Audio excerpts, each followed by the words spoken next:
ঠেললো জান্নাতে যাওয়া যায় না। যেখানে দেখি ইমান বিক্রি করা যাবে না, ইমানকে শক্ত করতে হবে যেন আমরা জান্নাতে যেতে পারি। ঠিক কিনা বলে? এই জন্য নবীজি বলেছেন, হযরত আবু হুরায়রা রাদিয়াল্লাহু তাআলা আনহুকে বলেন, নবী বলেন, রে বাবা আবু হুরায়রা, ইমানের নৌকা মজবুত করো রে, ইমানের নৌকাকে মজবুত করো।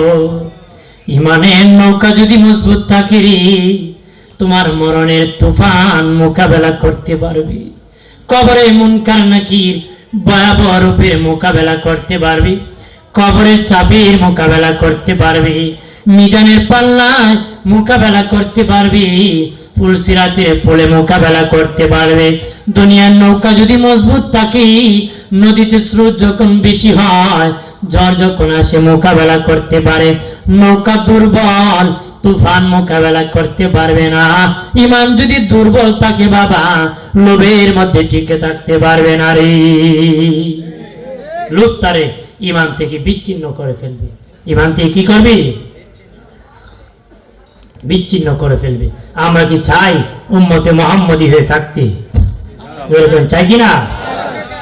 প্রাণের বাবাজি, ও বাবাজি, নবীর উম্মতের খাতা থেকে নাম কাটাবেন না, এমন কথা বলবেন না যে কথা বললে নবীর উম্মতের খাতা থেকে নামটা চলে যায়। নবী বলেন, আমার উম্মত যদি তুই থাকস, উম্মতের খাতায় যদি তোর নাম থাকে, আমি রাসূলুল্লাহ বলতেছি, তুই যদি কবিরা গুনাহগার হস, তোরে সুপারিশ করে জান্নাতে নিয়ে যাব রে। আর তুই যদি আমি উম্মতের খাতায় নাম না থাকি, আমি সুপারিশ করব না রে। এই জন্য ভাবিয়া চিন্তা করিয়া ঘুমাইয়া মনে মনে বলেন, মন তুই এমন কাজ করছত নাকি নবী বেজার হবে, এমন কথা বলছত নাকি নবী গুসা করবি, এমন পথে হারছত নাকি নবী বেজার হবে। ওই পথে চলা যাবে না, ওই রাস্তায় হাঁটা যাবে না বাবাজি, ওই কথা বলা যাবে না, ওই কাজ করা যাবে না।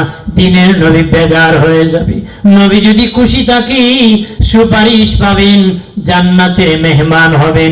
নবী যদি বেজার থাকি, 500 বছর তাহাজ্জুদ পড়ো, জান্নাত পাওয়া যাবে না রে। এই জন্য বলে দি, অনুরোধ করে বলি বাবা, নবীর সুন্নত বেশি করে আদায় করবারে। সেন্টু গেঞ্জি গায়ে দিলে না জায়েজ হবে না, হাতওয়ালা গেঞ্জি গায়ে দিলে নবীর সুন্নত আদায় হবে। কাটা পাঞ্জাবি পরলে না জায়েজ হবে না বাবা, গোল জুব্বা যদি পাঞ্জাবি পরেন নবীর সুন্নত আদায় হয়ে যাবে। শার্ট পরলে না জায়েজ হবে না, পাঞ্জাবি পরলে নবীর সুন্নত আদায় হয়ে যাবে। ক্যাপ পরলে না জায়েজ হবে না রে, কিন্তু টুপি পরলে নবীর সুন্নত আদায় হয়ে যাবে।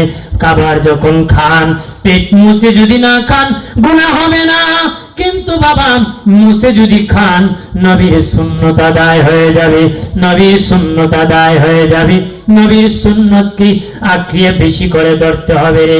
নবীর সুন্নত দাড়ি যদি রাখতে পারেন বাবা, ও বাবাজি, দাড়ির কারণে কবরের আযাব মাফ হয়ে যেতে পারে, দাড়ির কারণে কবরের আযাব মাফ হয়ে যেতে পারে।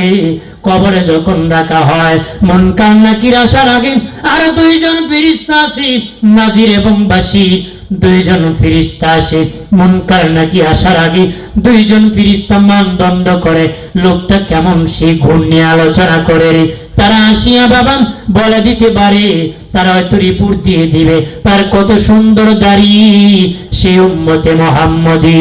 হয়তো আল্লাহ বলতে পারে, আমার সুন্নতি নবীর সুন্নতি দাড়ি তোর মুখে ছিল, এই জন্য আমি আল্লাহ তোর কবর জান্নাতের বাগান বানালাম।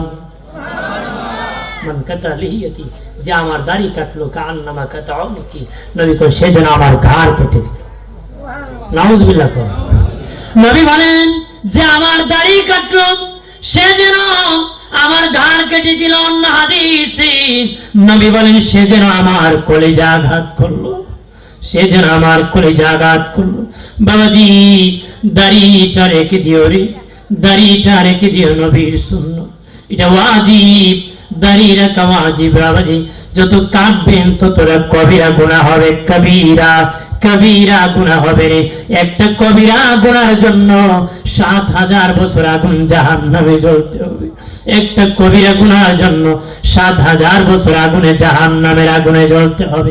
সুন্নত নামাজ বেশি বেশি করে করবেন।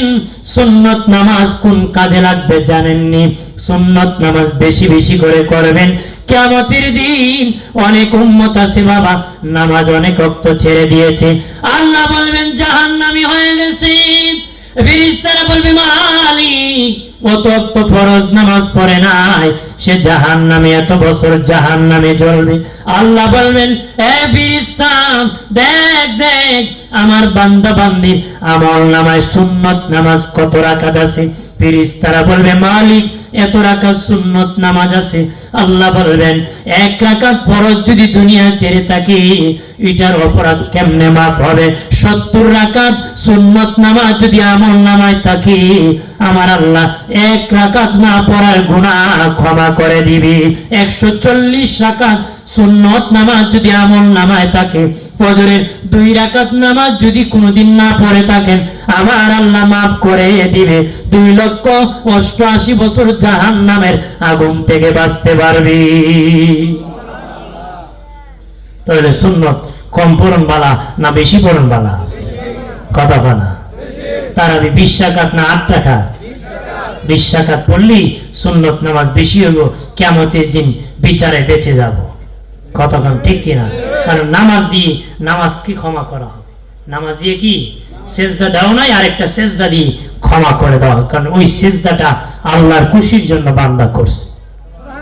আরো জোরে বলি নবী বলেছেন শেষ জামানায় যে ব্যক্তি আমার সুন্নত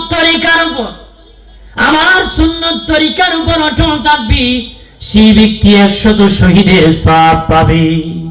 সুন্নত হাদিসকে সুন্নত বলা হয়, নবীর আমলকে সুন্নত বলা হয়, নবীর তরিকাকে সুন্নত বলা হয়। বাবাজি শেষ জামানায় নবীর তরিকার উপর যে ব্যক্তি অটল থাকতে পারবে সেই ব্যক্তি 101 কথায় ঈমানের উপর যে ব্যক্তি অটল থাকতে পারবে তাকে 100 শহীদের সওয়াব আমল নামায় দেওয়া হবে।